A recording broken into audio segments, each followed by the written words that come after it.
Bonjour et bienvenue dans notre chaîne YouTube Étudier Smart, chaîne dédiée à l'accompagnement des apprenants, des élèves qui préparent des examens en histoire, en géographie et en ECM. Nous savons que la non-maîtrise de la méthodologie a fait que ces différentes matières soient tellement difficiles à appréhender par les élèves, surtout lorsqu'ils sont en face d'un sujet.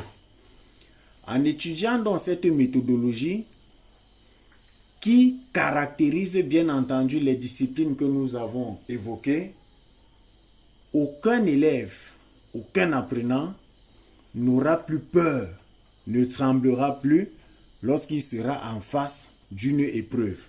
D'ailleurs, il y a une citation qui dit « Aucune armée, aussi puissante qu'elle soit, ne peut remporter une guerre sans méthode. Aucune armée, aussi puissante qu'elle soit, ne peut remporter une guerre sans méthode. » Sans méthodologie donc, il est impossible de faire face à n'importe quel sujet que l'on retrouve en face de soi. L'étude donc de la méthodologie permet déjà à l'élève, à l'apprenant, de s'outiller, d'avoir les armes nécessaires, la puissance nécessaire pour pouvoir terrasser, sinon fracasser les sujets qui seront mis devant lui. Sans plus tarder, nous allons lancer, en parlant bien entendu de la méthodologie de la dissertation en géographie et en histoire.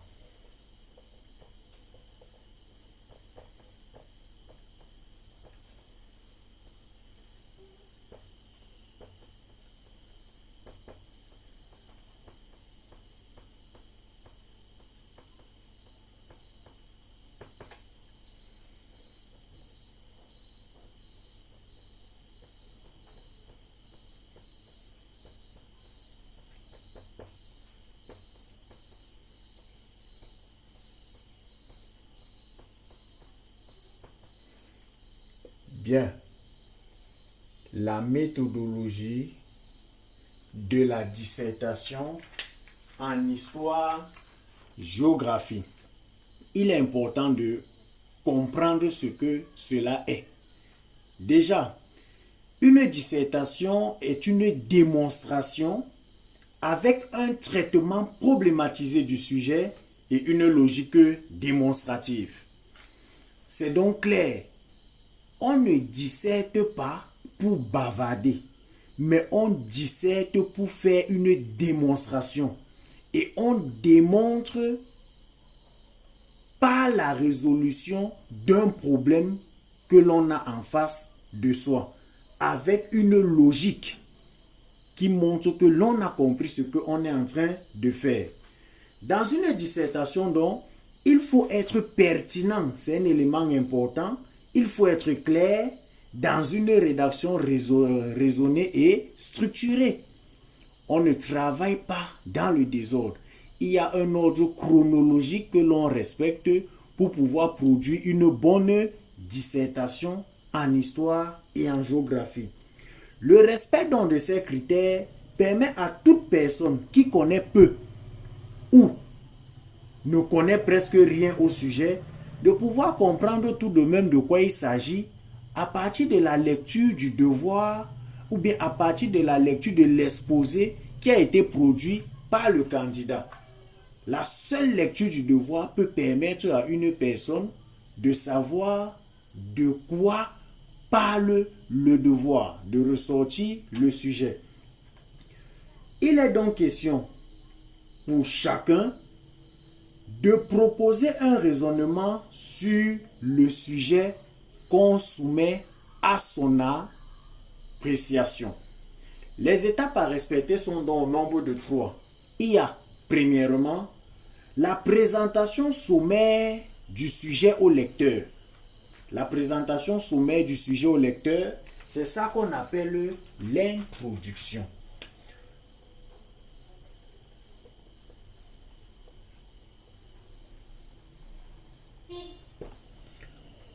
L'introduction, c'est cette partie où le candidat présente de manière brève, de manière succincte, ce qu'il va développer tout au long de son devoir. C'est la première partie. Et cette partie également comporte en son sein plusieurs sous-parties qui sont intéressantes et qui sont obligatoires. Ces parties, l'apprenant doit également les connaître. Nous allons partir avec le deuxième élément important que l'on doit retrouver dans une dissertation, le développement dans un plan, en une ou deux parties, où l'apprenant apporte des explications et des exemples pour appuyer son argumentation. Cette partie est appelée le développement ou le corps du devoir. Deuxième partie, développement ou corps du devoir. C'est dans cette partie que l'élève, que l'apprenant est appelé à démontrer qu'il a compris le sujet qu'il a eu à présenter sommairement à l'introduction. Et comme on l'a dit, c'est une partie dans laquelle il faut que l'élève ait des idées qu'il va étayer par une argumentation et appuyer à la fin par des exemples. Lorsqu'il a donc fini avec cette partie, il y a une dernière partie qui est importante et qui ne manque jamais dans une dissertation. C'est là où on conclut en résumant ou en faisant une analyse ou en faisant un constat en rapport avec le sujet. Cette partie est appelée la conclusion.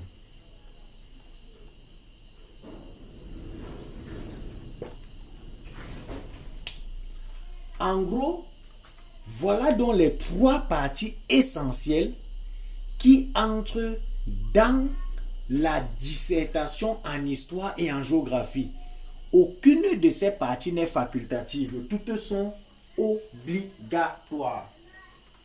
En somme, une bonne dissertation donc vaut avant tout par la problématique qu'elle est capable de mettre en exergue et par la cohérence de l'argumentation proposée dans le développement.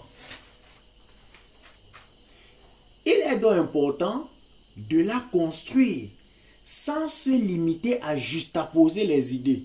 Dans une dissertation, on n'est pas là pour étaler tout son savoir, toutes ses connaissances théoriques, sans être capable de les exploiter à fond pour amener celui qui lit à être content dans la lecture.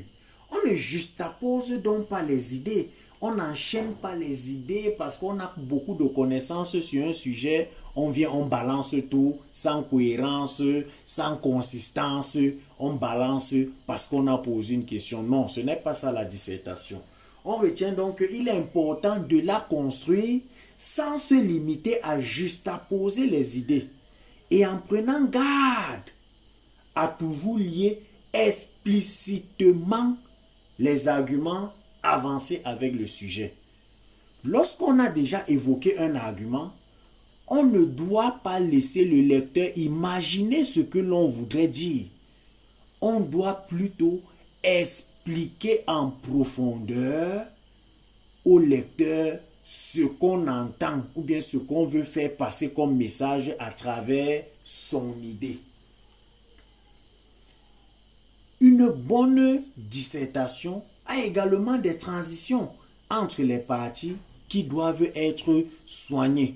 On ne va pas d'une idée à une autre comme si on allait du coq à l'âne. Il faudrait des transitions qui montrent que l'on est dans une évolution logique et qu'on est en train d'aller vers un but. Et à la fin, donc, il y a d'autres éléments à prendre en considération. La qualité et la précision des exemples qui doivent être de mise. Pour dire donc, On ne prend pas les exemples juste pour prendre. On ne fait pas des illustrations juste pour faire. Mais chaque fois que l'on donne une idée, on doit l'argumenter en étant le plus simple possible, sans confusion aucune, sans ambiguïté aucune. Permettre au lecteur de comprendre sans avoir à fournir des efforts. Et de plus, les exemples sont les éléments importants qui permettent d'appuyer l'argumentation et montrer que l'élève, l'apprenant, est en train de comprendre ce qu'on lui a demandé de faire. Donc, voilà ce qu'il fallait retenir sur la dissertation en histoire et en géographie. Si tu as aimé la vidéo, n'oublie pas de t'abonner, n'oublie pas de liker, n'oublie pas de partager et n'oublie pas d'activer la cloche de notification pour ne manquer aucune autre vidéo. À plus. Merci.